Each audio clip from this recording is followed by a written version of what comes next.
Budget के ऐलान हमारे सामने आ रहे हैं और कुछ सेक्टर्स, कुछ ऐलान जो हमारे सामने अभी तक सबसे पहले आए हैं, उनका इम्पैक्ट भी स्टॉक्स पे दिख रहा है, वो आपके सामने रखने की कोशिश करते हैं। 3-4 सेक्टर्स हैं जिसके स्टॉक भी आज काफ़ी ज़्यादा मूव कर रहे हैं। उसमें पहला है उड़ान स्कीम को लेकर दोबारा जो फोकस किया जा रहा है उसको और ज़्यादा एक्सटेंड करने की बात की गई है। 120 डेस्टिनेशन तक इसे पहुँचाने का सरकार की ओर से लक्ष्य रखा गया है। वित्त मंत्री जी ने कहा कि अगले 10 साल में 4 करोड़ अतिरिक्त पैसेंजर्स इसके तहत ट्रेवल कर पाएंगे, इससे सफ़र कर पाएंगे। और बिहार में नए एयरपोर्ट बनाने की भी बातचीत की गई है, जिससे राज्य की जो ज़रूरतें हैं उसको पूरा करने में इसमें मदद मिलती हुई दिखेगी। पटना एयरपोर्ट का विस्तार पहले से ही चल रहा है, उसके अलावा जो नए एयरपोर्ट्स हैं वो बनाने की यहाँ पे बिहार में बातचीत की गई है। तो पूरे देश में जो उड़ान स्कीम को फिर से फोकस में लाने की बात की गई है, उससे इंडिगो, स्पाइस जेट, उसके साथ साथ GMR एयरपोर्ट्स, ये तो इम्पैक्ट में आते हुए दिखेंगे। इसके अलावा टिकट बुकिंग से जुड़ी हुई जो कंपनीज हैं, ईजी ट्रिप प्लानर्स जैसे जो स्टॉक्स हैं, वो भी आज काफ़ी ज़्यादा लाइमलाइट में, इनमें ज़बरदस्त एक्शन आज के दिन में देखने को मिल रहा है।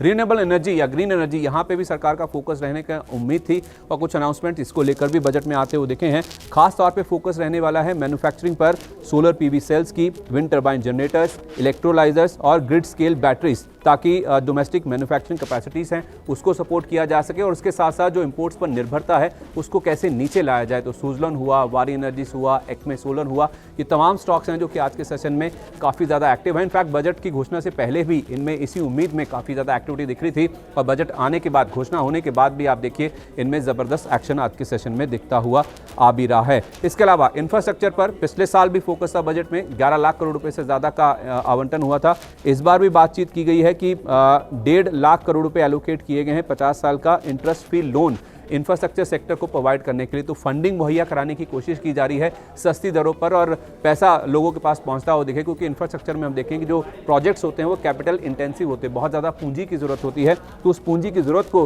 पूरा करने के लिए इंफ्रास्ट्रक्चर में सरकार ने ये घोषणा की है, जिससे वेल्सपन हुआ, वाटेक विभाग, EPS, VPRPL, आयन एक्सचेंज जैसी जो कंपनीज और जितनी भी इंफ्रास्ट्रक्चर में जो कंपनियाँ ऑपरेट करती हैं उनके लिए ये राहत की बात हो सकती है। इसके साथ साथ टूरिज्म के ऊपर भी फोकस की बात की गई है। 50 टूरिस्ट साइट्स को राज्यों के साथ मिलकर डेवलप किया जाएगा। इन जगह पर होटल को इंफ्रा स्टेटस मिलेगा।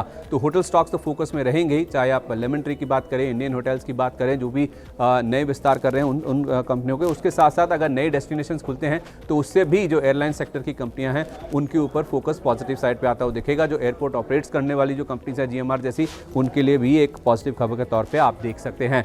पावर सेक्टर को लेकर भी काफ़ी ज़्यादा फोकस रहने का उम्मीद थी और पावर सेक्टर में उसके साथ साथ आप देखिए, चाहे वो एनर्जी ट्रांसमिशन हो, न्यूक्लियर एनर्जी हो, इसको लेकर भी सरकार ने कहा है कि फोकस रहने वाला है। तो इससे जो इंफ्रास्ट्रक्चर, माफ़ कीजिए, पावर फाइनेंसिंग वाली जो कंपनीज है, चाहे वो REC हुई या फिर इरेडा हुई, NTPC जो कि न्यूक्लियर एनर्जी में काफ़ी बड़े पैमाने पर उतर रही है, हाल ही में इन्होंने एक सब्सिडरी का गठन भी किया है। इसके लिए एक बहुत बड़ी खबर है। टाटा पावर और इसके साथ साथ एमटा टेक, इनके लिए हो सकता है कि बहुत बड़ा ये पॉजिटिव के तौर पर देखा जाएगा। तो ये कुछ 3-4 सेक्टर्स हैं जिसको लेकर बजट में बातचीत की गई है और उसके स्टॉक्स आज हम देख रहे हैं फोकस में, लाइमलाइट में, एक्शन में आते हुए नजर आ रहे हैं। शुरू हो गया बजट काउंटडाउन। एक तरफ ग्रोथ, दूसरी तरफ महंगाई, सरकार के सामने चुनौतियां हजार। इनकम टैक्स पर उम्मीदें कर दो पूरी सरकार, बाजार की भी दिक्कतें सुलझा दो सरकार। सरकार के ऐलान और शेयरों में हलचल, शेयरों में हो रहा हर दिन नुकसान।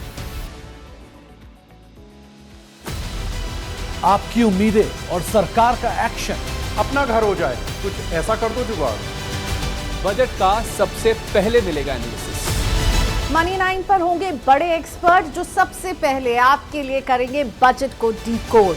1 फरवरी सुबह 8 बजे से बजट को समझिए आसान भाषा में, सिर्फ मनी 9 पर।